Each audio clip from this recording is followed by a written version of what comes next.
Kumusta mga ka-noisy? Welcome back sa ating YouTube channel, Philippine Noisy. So ngayong araw na update naman tayo about Dermacare naman ito, related ito kay Mary Miranda. Mary Miranda. So ang video ito ay mula kay Hot Chica PH. So meron itong pamagat na Justin Manny Pacquiao, dinampot na ng NPI matapos makalayan ni Mary Miranda. So totoo kaya ito, men? So yan yung bibigyan natin ng reaction. So bago natin simulan, Hot Chica PH, supportahan nyo yan. Tapos syempre, kung trip nyo ng mga ganitong reaction na video, may kasama kayong manood. Huwag nyo na rin kalimutang suportahan yung YouTube channel natin, Filipino. Isa sa mga kanoysi, hindi na natin ito patatagalin pa.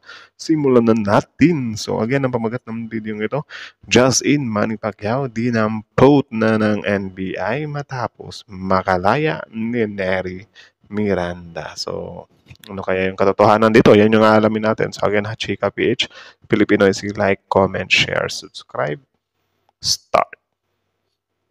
Dinampot na ng NBI matapos Ulit. Justin Manny Pacquiao dinampot na ng NBI matapos makalaya ni Nery Miranda. Naku. Hot Chica PH courtesy sa kanya, Naglabas na ng release order ang Pasay Court ngayong araw sa aktres at businesswoman na si Nery Naig sa Bureau of Jail Management and Penology, BJMP. Grabe nakalaya. So tapos sabi naman nila, men, unfair daw yung batas. Pero din naman, men, nagbayad din naman sila, So siguro hindi siya unfair, it's just lang talaga, mas naapektuhan yung mga mahihirap over sa mga mayayaman. Kasi I think parehas lang naman yung mahirap at mayaman na may bail, di ba? It's just hindi lang talaga afford ng mahirap, yung mayaman afford nila. So kaya nakakalabas sila.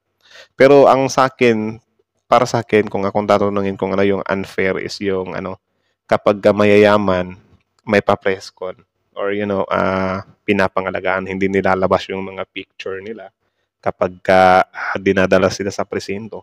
Pero kapag mahirap, wala, pakita agad ng picture, dinadampot agad, 'di ba? Wala nang preskon, husgahan agad. So yun yung para sa akin unfair.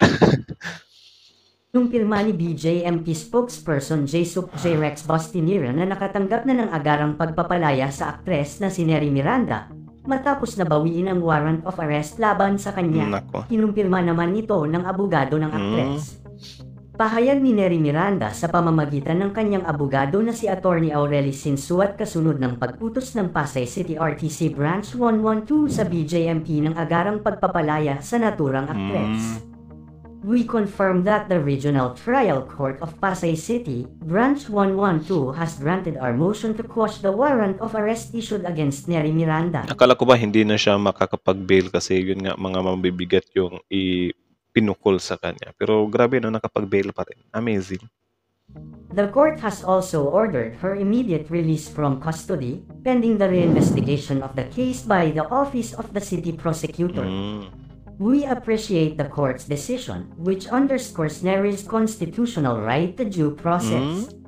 The reinvestigation will provide an opportunity for Nery to respond to the allegations against her. We are hopeful that the reinvestigation will clear Nery of any wrongdoing in the Dermacare Beyond Skincare Solutions case. Ito din yung isa sa kasi yung mga kababayan natin kasi kaya nagagalit sila kapag yung mga sikat or yung mga mayayaman nakakalaya. Kasi yun yung nakakapag-bail. Ang akala kasi nila kapag nakapag-bail ka is wala na, malinis ka na or whatsoever. Hindi pa po. I think pa naman yan, dadaan pa rin sila sa mga some kind trials, di ba? It's just yung bail is parang temporary kalayaan nata yun. Di ba? So yan yung yan yung pinagkaiba kapag mayaman o mahirap. Yung mahirap kasi kapag wala silang pang bail, wala. Nandun na talaga sila sa kulungan. 'Di ba? Hindi pa man sila nahuhusgahan talaga. Yung mga mayayaman nakakalabas sila, 'di ba? Dahil nga may pera sila. This development marks an important step toward resolving the matter fairly and justly.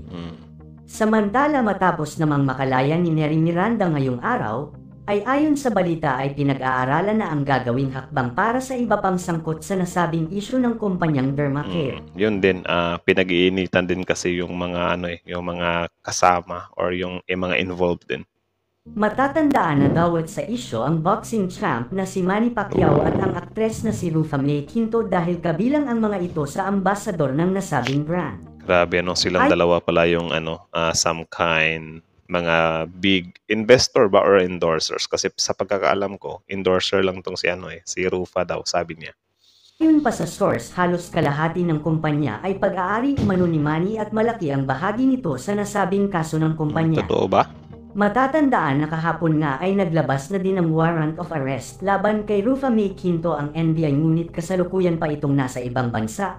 Ngunit nangako naman ang abogado ni Rufa Mae na haharapin ng aktres ang kanyang mga kaso.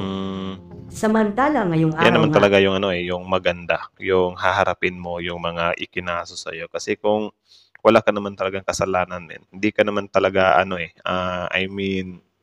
yun, makakalaya ka. So, dapat wala kang katakutan, di ba? Kung confident ka na wala ka talagang kinalaman.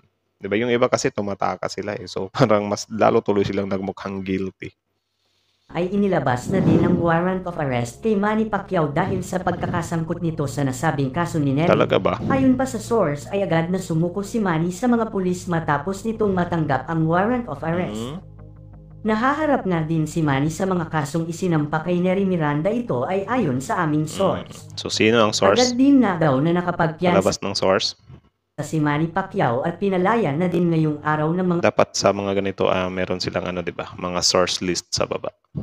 pulis matapos ang naging voluntaryong pagsuko nito. Ngunit ito umano ay pansamantalang kalayaan lamang gaya ni Nery Miranda habang umuusad at dinidinig sa korte ang kanilang mga kaso. Tama. Yan yung sinasabi ko sa inyo, na siya, pansamantalang kalayaan lang So, yun lang naman. So, ang video ito ay mula kay Hachika PH. So, supportahan nyo yan. So, original video link in the description box below. Tapos, syempre, bago nyo iwan yung channel natin, huwag nyo rin kalimutang supportahan yung YouTube channel natin, Filipino Noises. So, like, comment, share, subscribe. So, kita nyo naman yun, na talaga to, yung mga naging biktima talaga nito is sobrang seryoso talaga sila na kunin yung hustisya, kasi kahit na mga endorser lang kayo or investor, wala, anuhin talaga kayo ng mga taong to, hahabulin talaga kayo, kasi syempre may reasons din naman sila. Syempre yung mga pera nila, hindi lang din naman nila pinupulot yun, di ba? Mga hard-earned money din naman nila yun. So dito ang napagbuntunan si Nery Miranda, si Rufa Mae, tapos itong ang tawag dyan, Manny Pacquiao daw. So, ang natin dito, kung makapag-bail man sila ngayon, yun nga, hindi naman yun ibig sabihin na acquitted na talaga sila or wala na silang kasalanan, kasi yun nga, temporary lang naman yun, yung mga pag-bail nila, So, sa mga may mga nakikita kasi ako sa baba na ganyan daw, kapag mayaman, mahirap, unfair. Para sa akin, hindi naman talaga siya totally unfair, kasi mapamayaman o mahirap ka man, meron talaga yung bail, di ba? It's just kasi yung mga mayayaman naman, yung mga pinang-bail nila is mga pera din naman nila yon, hindi naman yung tinulong ng gobyerno or whatsoever. Kaya hindi siya talaga totally unfair. Para sa akin, magiging unfair lang siya if ever, yun nga, yung kahit may kasalanan ka na, nakakalabas ka pa rin, kasi yun nga, may mga may mga backer ka dun sa loob, or may mga strings na mga hinihila, or may influensya ba. So yun lang yung unfair talaga, na may influensya, tapos nakakalaya ka dahil sa influensya mo, mga ganun. Tapos yun nga, kapag mayayaman is parang binablur yung mukha nila, pero kapag mahirap yun, biglang publish ng picture, 'di ba? Yung naalala nyo yun dati, yung matanda na nagnakaw lang ng mangga. Nga sabihin na natin na nagnakaw, pero bakit pinablish agad yung mukha, di ba? Di ba? Eh, kapag mayayaman, kahit na nakasagasa pa yung mayayaman na yan, is binablur yung mukha eh. Di ba? So, yun lang yung para sa akin is unfair. Bakit meron silang mga paganon-ganon? Di ba? Parang minamata lang yung mga mga nahuhuli, di ba? Though hindi ko naman sinasabi na lahat ng pulis, pero yun nga, merong mga ganon ba? Ewan ko. So, yun lang naman. So, kayo na masasabi niyo dito, comment down below. Tapos yun, pag-usapan natin yan sa comment section. So, again, Hachika, Filipino, like, comment, share, subscribe, Filipino,